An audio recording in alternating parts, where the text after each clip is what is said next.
Okay, good evening, everyone, and thank you for joining us again on our weekly AJA Zoom, and welcome to any new people who are joining us this week. We also have people watching on Facebook and some who listen to the audio replay, which is broadcast every Thursday at midday and Sundays at 4 p.m. On J-Air Community Radio, FM 88 in Melbourne, or j-air.com.au everywhere else. Welcome to you all. My name's David Adler. I'm president of AJA, and you can see on the screen already our guest for tonight, Peter Baum. The format this evening is that Peter is going to do a presentation on the subject for around 30 minutes, and then we'll open up for questions. If you'd like to ask a question, remember to raise your hand electronically. Use the reactions icon at the base of your screen, and we'll call on you to ask your question. Written questions, we'll have a look in the chat, but we're down a few people in terms of our crew this evening, so maybe we'll be able to pick up the written questions, but please forgive us if we miss them. Now, Peter is returning to AJA. Welcome back, Peter. He's a researcher, an incisive commentator, and I'm going to introduce him by telling you a little bit of a story about Peter. He wears a badge of honour, a distinction, for having been suspended from the UK Board of Deputies. Why? Apparently, it was because he tweeted some comments that they didn't like. He said that Palestinians are Nazis, and he also referred to Desmond Tutu as a true black coward, is the quote. And then he explained that if you actually look and understand what the Hamas Charter is about, it does talk about the extermination of the Jewish state, the extermination of Jews and Zionists, and subservience to Islam. Very similar in some respects to Nazism. And he criticised Desmond Tutu for having been silent on the ethnic cleansing of the Zimbabweans from South Africa. Now, whether you agree or disagree with that is not the point. The fact that you cannot express those views within the mainstream Jewish organisation in the UK is, in our view, outrageous. We happen to think that Peter is a very well-educated man and knowledgeable, and he doesn't make flippant comments without some basis. So the board of president, a woman by the name of Marie van der Ziel, said Mr. Baum's conduct in tweeting unacceptable comment is antithetical to the values and standing of the board. Now, he's become a member of the National Jewish Assembly, which is a body that we've had a relationship with as well. And we never canvass members outside Australia, but in view of this experience, Peter, if you wanted to become a member of AJA as well, you'd be most welcome. So I'll hand over to you, and we look forward to your presentation now on the subject of what is a Palestinian. Thank you very much. Good evening to you, everybody. It's an honour and a privilege to be asked to address the AJA again. And thanks very much to David Adler and to Alan Freeman for organising.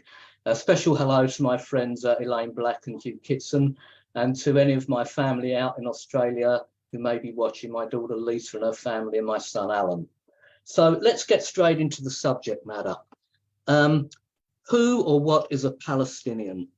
And the current narrative, accepted by the global majority and re-emphasised over and over again in our mainstream media, is simply this: that those identifying today as Palestinians are indigenous to the area we call Israel and Judea and Samaria, and had their land colonised and stolen by Jews and Zionists while suffering a Nakba, or in some cases a genocide, and they've been ethnically cleansed from their indigenous lands.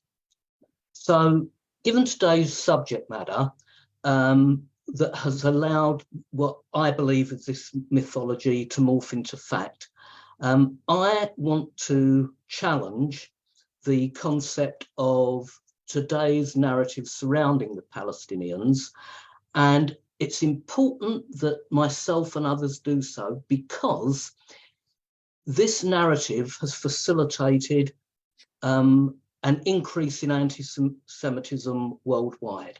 And I believe that if there are sufficient people amongst us who can effectively challenge that narrative, just perhaps we may get across our view to those who are sitting on the fence or don't know too much about the subject matter, and may even come round to looking at the Israel-Palestinian issue in a different way, other than the negative saturation coverage that Israel suffers in the media. So let's start from the very basics. Today's Palestinians speak and write in Arabic. All their papers are, their TV programs are, their school curriculum is in Arabic. But remarkably, there is no sound for the letter P in Arabic. You won't find a place name or a forename or anything sounding for P in Arabic. So what do or did the Palestinians call themselves in their mother tongue, assuming that Arabic has been their mother tongue for generations? Well, the answer is simply Philistine. Now, Philistine, you won't find anywhere in the social media or mainstream media. No one refers to Palestinians as Philistines. They refer to them as Palestinians. But Philistine is simply the Arabic pronunciation for the word Philistine. Now, Philistine has two definitions. One is extinct invaders from Greece, and the other being uncouth, uncultured heathens. Now, just bear that in mind as we go through what I have created today, which is a historical analysis regarding the so-called Palestinians who supposedly are indigenous to the homeland, to that particular homeland we're talking about. Bear in mind that there is no sound for the letter P in Arabic, and in their mother tongue, today's Palestinians would call themselves Philistines from time immemorial. The best way I can give as an analogy to today's Palestinians is simply, there's an area in America we call the Midwest. And those living in the Midwest may call themselves today Midwesterners, but there has never been a culture, a race, a nation, a people, a tribe known as the Midwesterners. And that's the kind of analogy that I shall try and get over today to disprove the current narrative about the Palestinians. So let's, I'm quite methodical, and let's just go through an historical timeline about the area of Israel, Judea and Samaria. And we'll work backwards from the time of the creation of the State of Israel in 1948. Before that, there was the British Mandate after the First World War, when the Ottoman Empire lost the war and the Brits and the League of Nations took over. Before that, there was the Ottoman Empire for 400 years, from 1517 to 1917, let's say. And at no time at all during that period did there arise the subject matter of a Palestinian people demanding their own state. Before the Ottomans, there were the Mamluks of Egypt. Before them, there was the Ayyubid Empire, I seem to remember. I've got it written down, the Ayyubid Empire. And before that, there was the Umayyads and Fatimid empires. They were basically North African Shia Muslims. And before that, there was the Byzantine Empire. And before that, the Sassanids, and before the Sassanids, the Romans, and before the Romans, the Hasmoneans and the Seleucids, and then the Greeks, and before that, the Persians and the Babylonians. I won't bore you anymore, but from time immemorial, there has never been a nation, a nationality, a people, a tribe, a group, a race, a culture defined as Palestinians with claims to that part of the geography. Now, let's take things a little bit further. If that's the case, and I believe I'm right, but if I'm wrong, there would have been evidence of the following. A Palestinian, not necessarily a Palestinian language, because we've identified that they speak Arabic. But what about a currency? What about a flag or emblem? What about a cemetery, a historical cemetery? What about evidence of a conflict, war, or battle fought by indigenous Palestinians against any of those foreign invaders that I have just mentioned? What about a Palestinian leader who may have led the indigenous Palestinians in battles or conflicts against any of those foreign invaders? What about any written documents, papers, books, diaries by a host of itinerant scribes who I'll refer to later on in this talk, documenting the existence of a Palestinian people, nation, state, tribe, or culture? It's my belief that the Palestinians, rather like silicone breast implants, were an invention of the 1960s. I truly believe that, and I and others are fighting to disprove this false narrative about the indigenuity of the Palestinian people. So let's go on a little bit more and talk methodically about history. So we've looked at all the various tribes, nations, and peoples that have controlled the area. And a couple of historians and myself worked together from the year 622, the date round about when we believe Muhammad was gaining momentum in the area, right the way through to the beginning of the State of Israel. And we noted something like, and this is by no means a total historical evidence, but we actually noted something like 130 massacres or pogroms against Jews in that area that we would call the Middle East. So perhaps from the Sahel region of North Africa through to Egypt, Syria, what is now Syria, Iraq, Iran, Mesopotamia. And there's about, we noted, as I say, about 130 pogroms against Jews from 622 CE, AD, until the beginning of the creation of the State of Israel.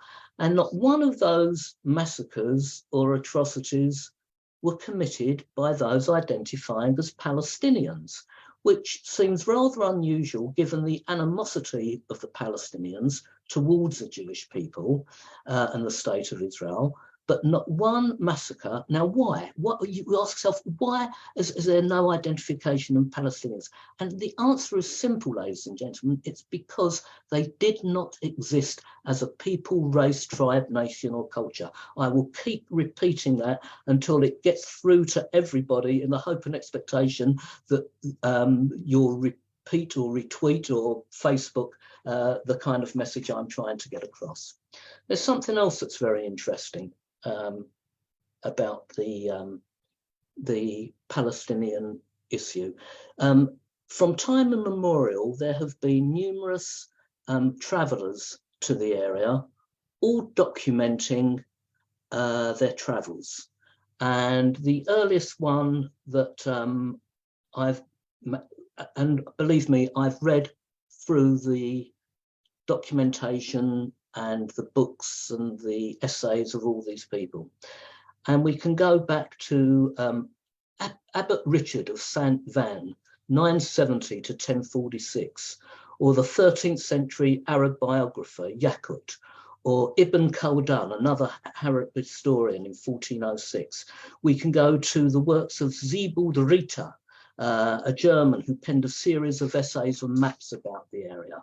We can look at Bernhard von Bredenbach, again, similar to Siebold Rita, Felix Fabry, 1451 to 1502, pilgrim and preacher, Martin Kambadnik, 1428 to 1503, Arnold van Hoff, 71 to 1505, Edward Robinson, 1794 to 1863, Alphonse de Lamartine, 1790 to 1869. I can mention 5 times that number of people who have travelled through the area. And I assure you, ladies and gentlemen, not one ever made any reference to a people, tribe, nation, culture, race, or ethnicity identifying as Palestinians or even referred to them as Palestinians. They just did not exist.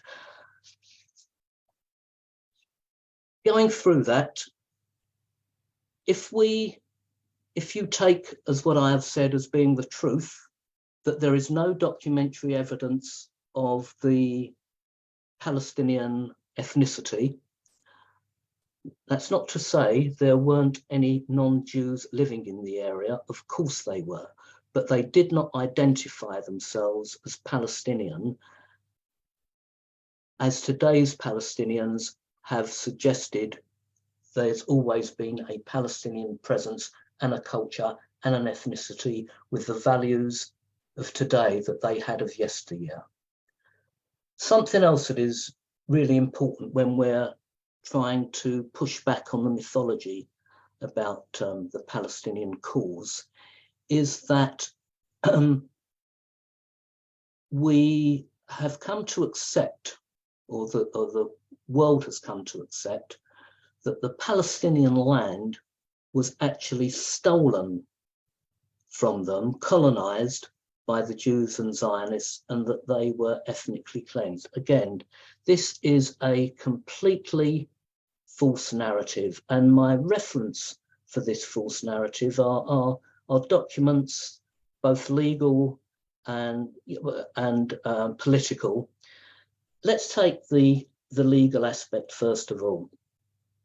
After the fall of the Ottoman Empire, the League of Nations, in 51 votes out of 52, the only nation that did not vote was Turkey, because they had just lost their empire and certainly weren't going to attend the League of Nations summit, determined that a Jewish state of Israel was going to be created, League of Nations Mandate 1922, along with other nation states in the area. Today's Iraq, which was then called Mesopotamia, today's Kingdom of Jordan, which was then called Transjordan, today's Republic of Lebanon, which is now Lebanon, Syria, etc. All nation states created under the same mandates as the Jewish state of Israel. And in that mandate, the geography or sovereign borders of the Jewish state of Israel included what we now call today as the West Bank, but I call Judea and Samaria, and Gaza. The Americans, who were not then a member of the League of Nations, put this into the American law and constitution in 1924 in what was called the Anglo-American Agreement. And when the League of Nations ceased to exist and became the United Nations in 1945, the UN Charter, many articles, but specifically Article 80, sanctioned, ratified, endorsed, confirmed those boundaries or geography of the State of Israel. The international legally binding principles of acquired rights and estoppel, which I'll go into a little bit later, also confirmed, ratified and sanctioned the geography of the Jewish state of Israel. To this day, legally, the Jewish state of Israel includes the territories of the West Bank, or Judea and Samaria, and Gaza. That is immutable, and because of those international binding principles of acquired rights and estoppel, can never be changed. Now, it may be that various Israeli governments might come to some political agreements with the Palestinians or with other countries to change the borders, but nothing can change the legally binding sovereign territory of the Jewish state of Israel, which to this day includes the West Bank and Gaza. It does not include Golan. And although Israel occupies Golan, it does not illegally occupy Golan. And the reason for that is simple, is because technically Israel is still at war with Syria, or vice versa. Syria is still at war with Israel. And because of that, when two nation states are at war, one can occupy the land of another. Now, having proven, if you like, what the sovereign territory of Israel is, let's then challenge the myth that Palestinian land was stolen and colonized and ethnically cleansed. Now, during the British Mandate period, so from 1917 to 47, 48, the Brits are masters of bureaucracy, and they created two reports about the regarding the Israel-Arab issue and the geography. And the two reports for everyone to see are called the Hope-Simpson Report of 1930 and the Peel Commission Report of 1937. They are very, very boring documents, but nevertheless, from a researcher's point of view, they are staggering, especially when it comes to understanding what was going on in the area. Now, without boring you all to death, I can assure you, ladies and gentlemen, that none of the geography that we are talking about was ever stolen by Jews or Zionists. All land that was acquired by Jews and Zionists was legally purchased. And there's no better testimony to that than that of the Grand Mufti of Jerusalem, who before Sir Laurie Hammond in the 1937 Peel Commission, under oath, and questioned numerous times about this, testified on oath that no land had been stolen, all had been legally purchased, and most of the land that was legally purchased was purchased by Arab families in Lebanon and in Syria. Now, there's something else we've got to counter as well, because that's all well and good, stating that no land was purchased. No land was stolen, I should say.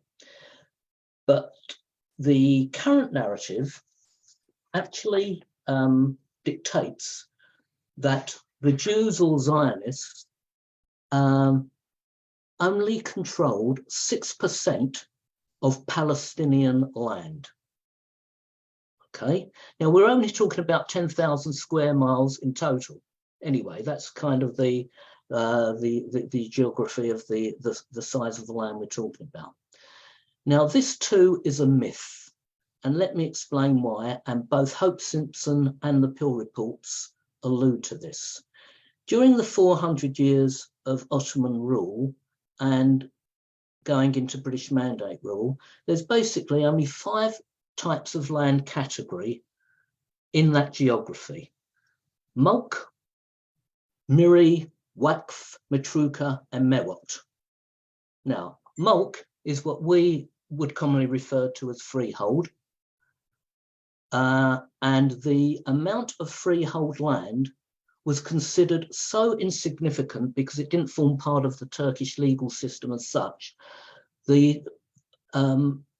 It was less than 1%. So it wasn't even considered in these land analysis of either Hope-Simpson or Peel.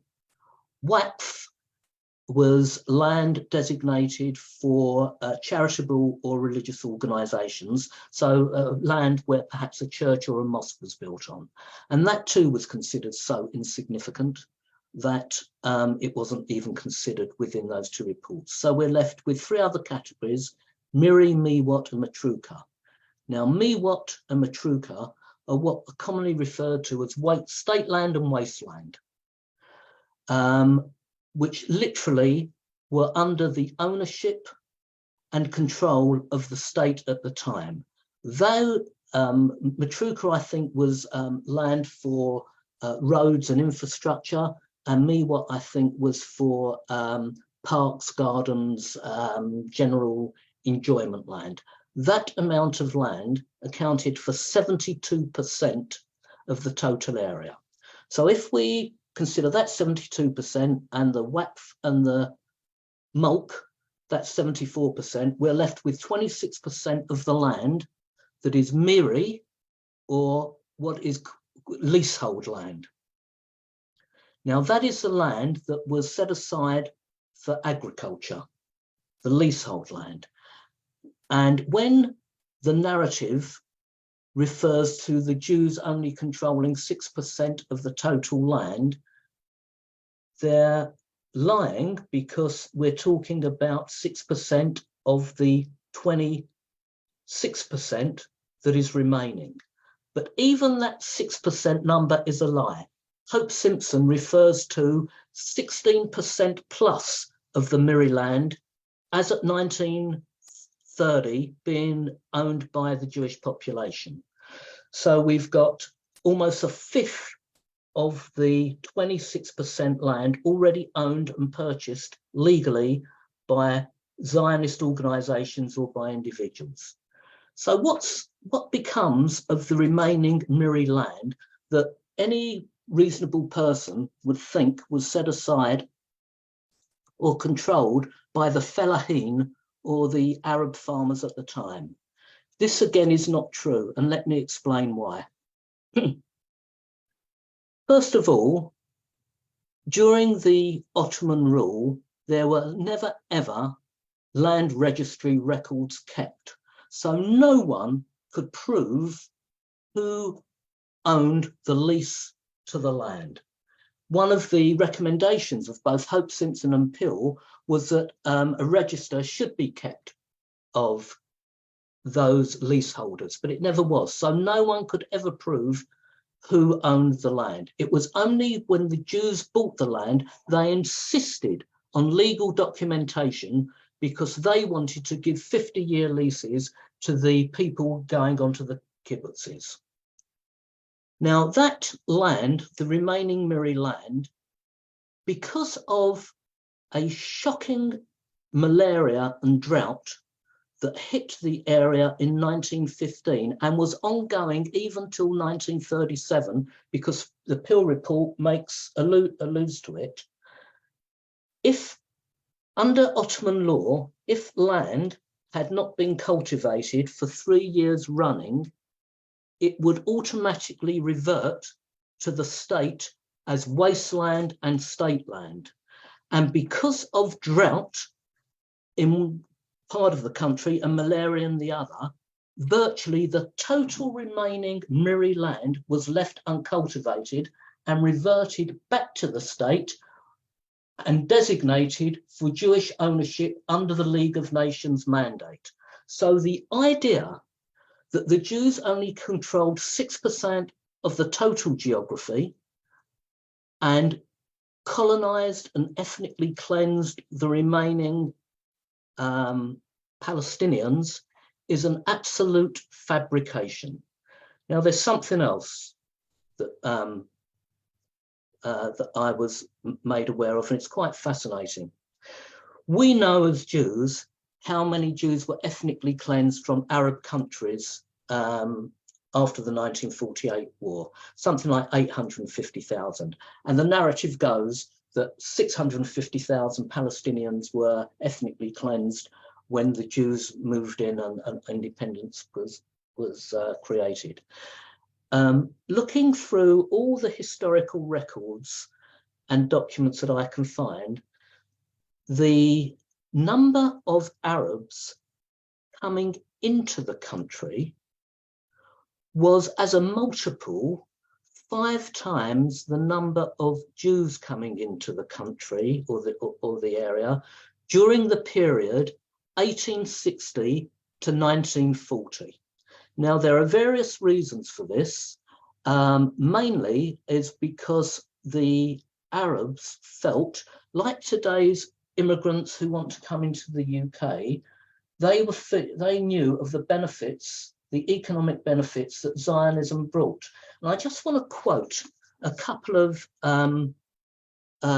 statements from you, to you.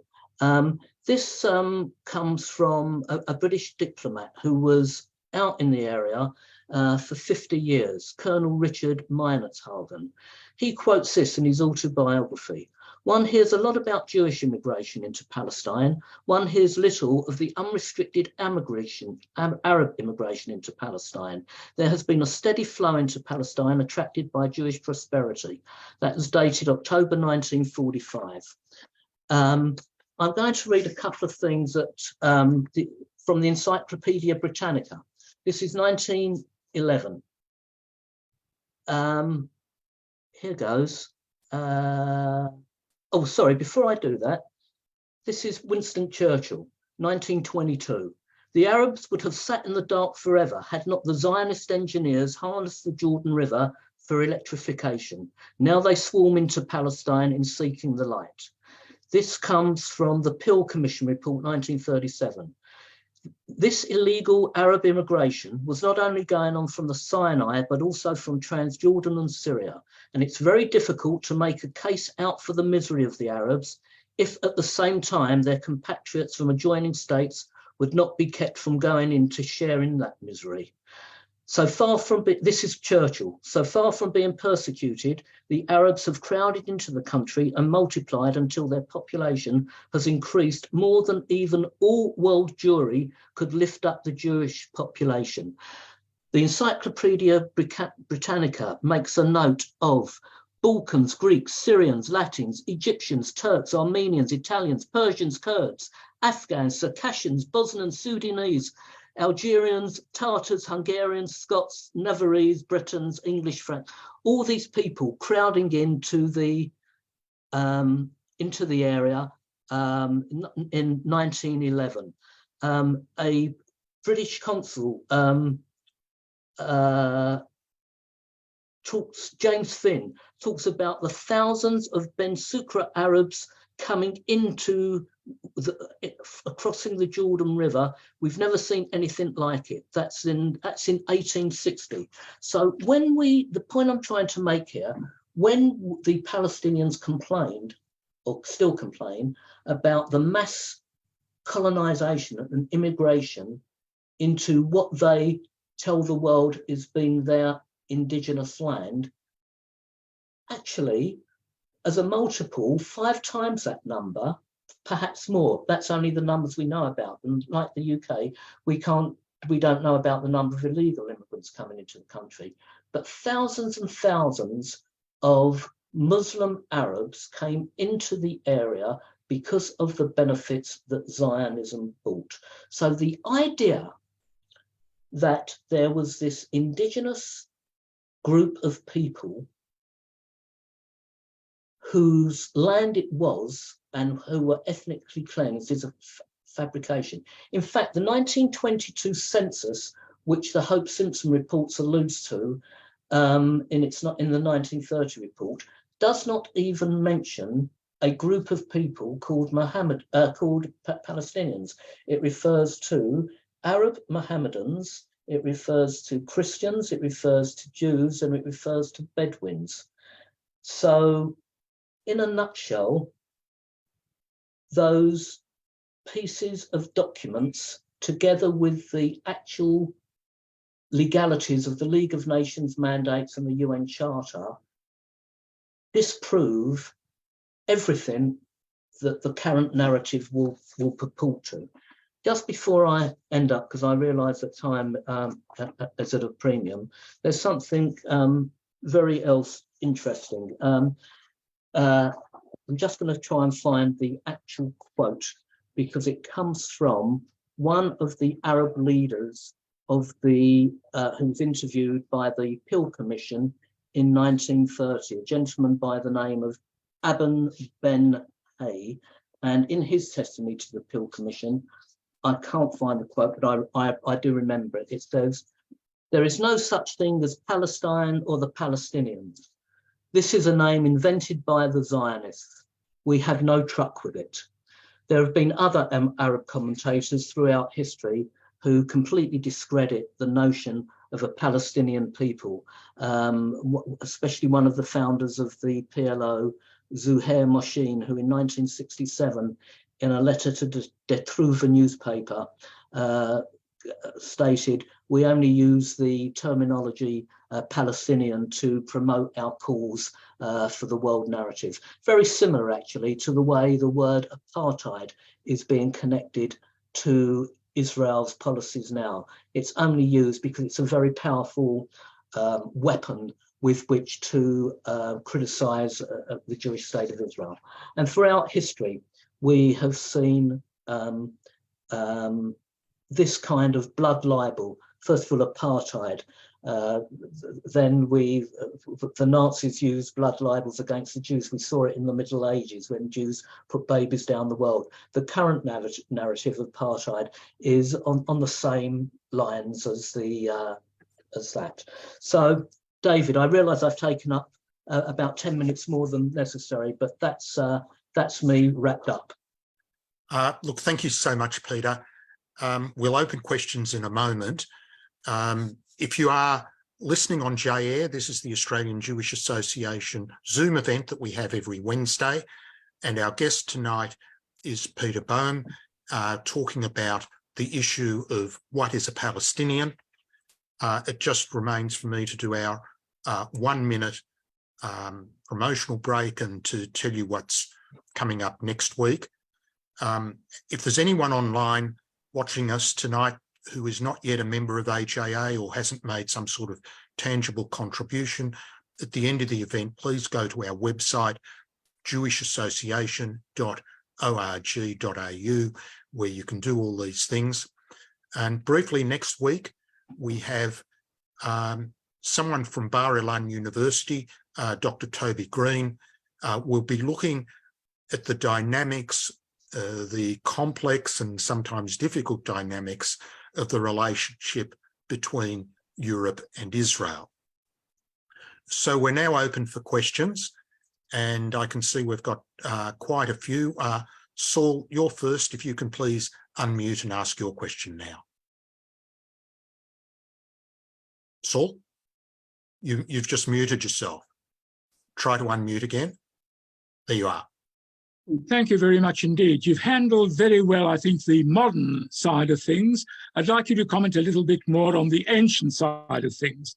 First of all, the Philistines. They've got nothing whatsoever to do with the Arabs, absolutely nothing. They are the Peleseth. They're one of the sea peoples. They are mentioned in the great Karnak inscription, in the Harris Papyrus, in the Medinet Habu temple in ancient Egypt. They go back to about 1200, 1130 BCE. They came probably from Central Asia or Asia Minor, among a whole lot of other people, mass immigration into Egypt, thrown out of Egypt, landed up for a while on the Syrio-Palestinian coast, and they then have long been a people who have gone extinct or mingled with other peoples, have nothing whatsoever to do with Arabs. As for the name Palestine itself, it comes from the Romans, who called the area after subduing the Bar Kokhba rebellion in 135 CE. They named the area Syria Palestina, and Jerusalem was named Aelia Capitolina. So it is an attempt to Romanize that whole area, had nothing whatsoever to do with Arabs. The Arabs merely attached themselves to it like barnacles onto a ship. That came very much later, has nothing whatsoever to do with Arabs, the immigration of the Arabs from the 1860s onwards, as in fact Mr. Baum already pointed out. Thank you. So you're absolutely right. No, there's no disagreement with you whatsoever. The point I was trying to make, if I didn't get it over succinctly enough, is simply this: that when I debate, whether on Zoom or whether in lecturing at schools and universities or in political meetings, the first question I ask the audience who are pro-Palestinian, the language of the Palestinian today is Arabic. That's what we agree on. So what do the Palestinians call themselves? Going back to my very first point, Saul, what do the Palestinians call themselves in their mother tongue? And the answer to an Arabic speaker is Philistine. And then I say exactly what you have said, Saul, that the fact that this is absurd, because Philistine is the Arab pronunciation for Philistine. That was the point that I was trying to make. The fact that if we are going to believe in this Palestinian narrative, then there must be a history. What is the history? Why call yourselves after extinct Greek invaders, your very point, or the modern English definition, uncouth, uncultured heathens? I swear to you, Paul, whenever I am debating on this particular point, and that's my opening gambit, if you like, the pro-Palestinian audience, they're actually screwed. They haven't got an answer because there is no answer.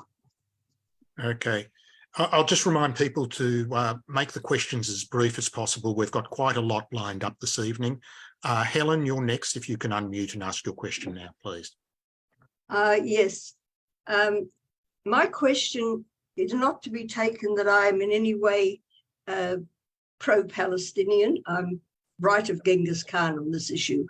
But I do have a question. Every people has a right to become a people. Every people has a beginning. Why do the Palestinians who call themselves a people today not have the same right?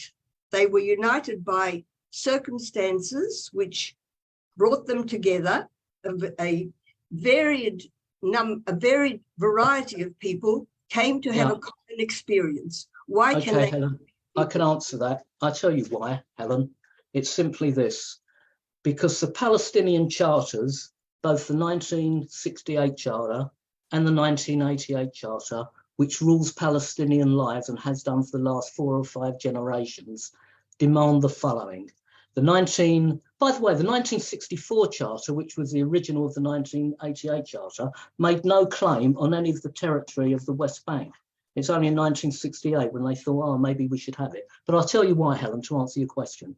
Because both these charters, which are taught as part of the Palestinian curriculum, demand the extermination of the Jewish people, subservience to Islam, or death of all other races. And until those charters are thrown out, only then would I have some answer, agreement, sympathy for what you're stating. But until the Palestinians who live their lives demanding extermination of Jewish people, and the world doesn't seem to care. You won't see any mainstream media program question a Palestinian, but, you know, hey, what about your charters? You're teaching them to schools, to the children. You're teaching generations of kids to grow up to kill Jews. That's the reason, Helen. They don't, no group, people, call them what you like, have a right to any country with that as a basis for their existence. Okay, Leon, you're next. Ask your question and unmute, please. Hello, Peter. Thank you very much. Can you hear me? Yes, I can, Leon. Yeah. Now, Peter, do we need to go any further than the definitive self-identification document of the people who call themselves Palestinians? Do we need to go any further than the Palestinian National Covenant, which states explicitly that they are part of the Arab nation? Part of the Arab nation. Do we need to go any further than that? Furthermore, another question. Should we be surprised that multitudes of people in the so-called sphere of Western civilization and in the sphere of Islam, given their history of anti-Semitism, should we be surprised that multitudes of them believe in any fiction or slander directed against Jewish interest? Thanks. Okay, two interesting questions. To answer the first one about the Palestinian National Covenant, I specifically went through with you the numbers of Arabs coming through to the geography as a result of illegal immigration on the back of Zionism. Now, I think we do have to go further than the National Covenant, because the narrative currently suggests that all these people were indigenous to the geography from time immemorial, and they clearly weren't. They are immigrants just the same as many of the European Jews who came into the geography were. So I think that has to be challenged, and this global idea that they are part of the Arab nation, well, it may be true, but nevertheless, I think the fact that they, if you look at the Arab nations, they currently control 99.98% of the Middle East. And I think a historian, Joseph Zahar, said the Jews control 0.02%, the Arabs 99.98%, but that's too much for the Arabs. They want it all. And that's basically what the conflict in the Middle East is about. It's about land domination. On your second question, sorry, I've lost track. Could you just remind me what the second question was? That's a bit complicated. We might come back to Leon. I'll give you one that's popped up in the chat a couple of times, and that is, what was the role of the KGB? And we do hear that the KGB, interesting. that Arafat was acting on the advice of the KGB. Yeah. So the idea of the Palestinian narrative first found its legs in the early 1960s with Arafat, who was courted by Ceausescu of Romania on the orders of the KGB. This was a way of the Russians determining that militancy would be globally would be a way of fighting back against American total geographic control. So the KGB, and again, this is all documented, were preeminent in funding Arab militancy in the area, as funny enough, many of the Gulf states are today in the Sahel region of Africa. So the KGB had a major role in developing the Palestinian cause, absolutely. Okay. Hugh Kitson, you're next. Hello, Peter. Before asking my question, I'd like to make an additional answer, if I may, to Helen's question about self-determination for the Palestinians as we know them. They have been offered that in the Oslo Accords, and they have completely squandered that opportunity of self-determination. Anyway, down to my question. As you know, I'm not Jewish myself. To what extent do you believe that the promotion of the Palestinian narrative has more to do with hatred of the Jewish state and people rather than a love for the Palestinians themselves, or a concern, especially with their murderous charter? Oh, Hugh, it has everything to do. And let me give you some examples why. Many of you will not be aware of the slaughter of the Palestinians by Pakistan and Jordan in the 1970s. Over 25,000 were killed and about 100,000 shipped off to Tunisia. Many of you would not be aware of the role that Iran and Russia are playing in helping Syria kill something like 5,000 Palestinians in the last 8 years and incarcerating about 10,000 more in Syrian jails. Many of you would not be aware, say, for example, of the role that the Lebanese have in their apartheid against the Palestinians for historical reasons. Palestinians were very cruel in the 70s to the Lebanese, and the Lebanese don't like them at all. So the idea that there is a pro-Palestinian sympathy is just a nonsense. It's all to do with animosity towards the Jewish state of Israel, and nothing whatsoever to do with in the UK, ladies and gentlemen. You might have heard of our politician called Jeremy Corbyn, another one called George Galloway, both pro-Palestinian, anti-Jewish state, but can tell everyone they're not anti-Semitic. Both appeared numerous times on the Iranian and Russian propaganda channels, Press TV and RT TV, at the same time when the Iranians and Russians were slaughtering or helping Assad in Syria kill Palestinians. And none of them, or neither of them, I should say, have ever spoken out about the atrocities against Palestinians by Jordan and Pakistan in the 70s, or Assad Syria in the last 8 years. So Hugh's point, I can only answer, I believe support for the Palestinians is actually a cover for hatred of the Jewish state of Israel, but it's not trendy at the moment to be called a Jew hater or anti-Semite. But if you're an anti-Zionist, that finds favour with the global media. Yeah, well put. Victor, you're next. If you can unmute, ask your question. Thank you, Peter, for a very interesting presentation. Peter, I've got a couple of very fast questions. How would you call the people that lived in Palestine during the British Mandate? Wouldn't you call them Palestinians? And if that is the case, one second, if that is the case, we know that 75% of that land was given to Jordan. So isn't Jordan the de facto Palestine? So why should we give up Judea and Samaria that is historically as Jewish as the actual state of Israel? Okay, I tell you what, it's not how I would call them, it was how the 1922 census called them. And if you look at the 1922 census, there was no reference to Palestinians. They were called Mohammedans, Christians, Jews and Bedouins. Those were that was the makeup of the 4 categories of people that the 1922 census identified those people.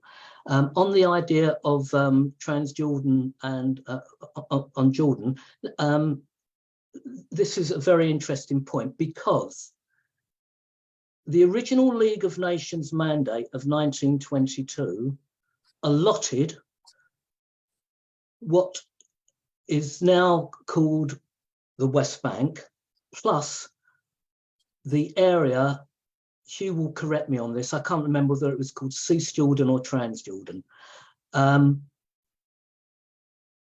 And the Great Britain surreptitiously included another article into the League of Nations mandate, Article 25, I believe, which did not get League of Nations approval, but nevertheless was accepted as part of the final document.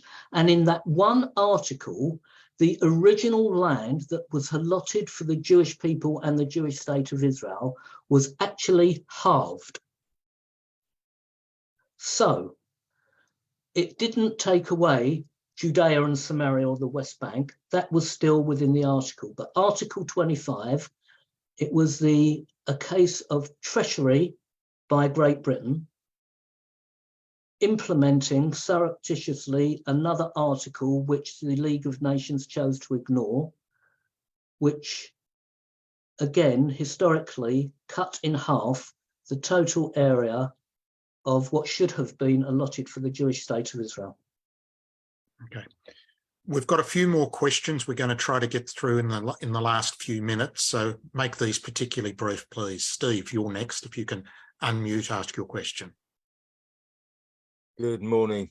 I'm going to make a quick statement, and the question is, can you correct me on the details I've got wrong? 1964 PLO Charter, 1967 the end of the Six-Day War, which is when the Arabs started calling themselves Palestinians. I've seen quotes about that one. I'm not sure how accurate they are. Is that correct?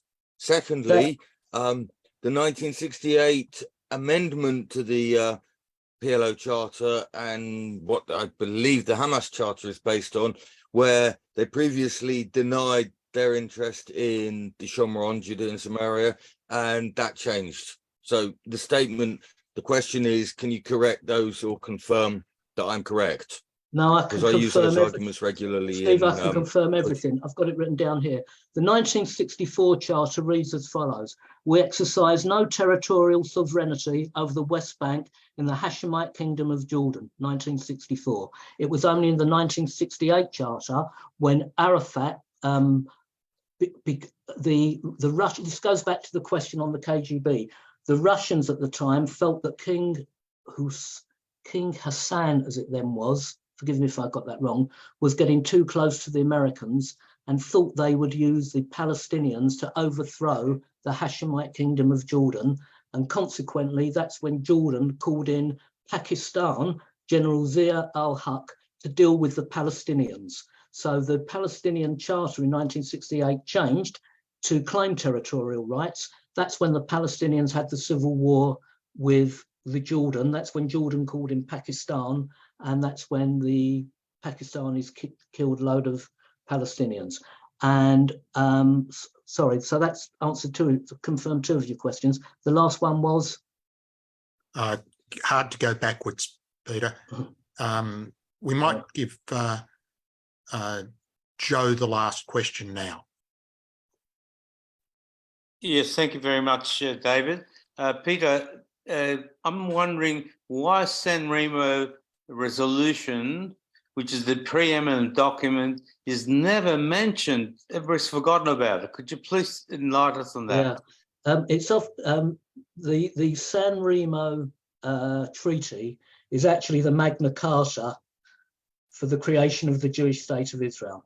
And I guess when I address an audience such as yourself, if I had more time or being even more boring, I would talk about the San Remo Treaty and the Balfour Declaration as being two preeminent documents, but both were included in the League of Nations Treaty of 1922. So I tend to just go into that to save the time. But you're absolutely right. The San Remo Treaty is what I can only refer to as the Magna Carta for the creation of the Jewish state of Israel. Absolutely. Look, thank you so much, Peter. I've noticed that a few people have asked for a recording of tonight. Hopefully they'll use it for educational purposes more widely. It will be on the AJA YouTube channel. If you haven't subscribed to that, make sure you do. And we also include a link in a subsequent email, which will go out in the next few days. Just before we go, the L'Chaim program with Maurice Klein is on J-Air, starting in a minute or two. And we have a very special event tonight, which you can get the details of from our Facebook page on the judicial reforms in Israel. David Schulberg is hosting an event on the subject with Alan Dershowitz and Eugene Kontonovich, both experts with somewhat different perspectives. Just go to the AJA Facebook page and you can pick up the link to register for that. So thank you again, Peter, for, as usual, a rather informational, intense presentation, but well organised. I hope everybody got something out of it. That's the conclusion of our event this evening. So we look forward to seeing everyone again next week when we talk about the Israel-Europe relationship. Good night to all.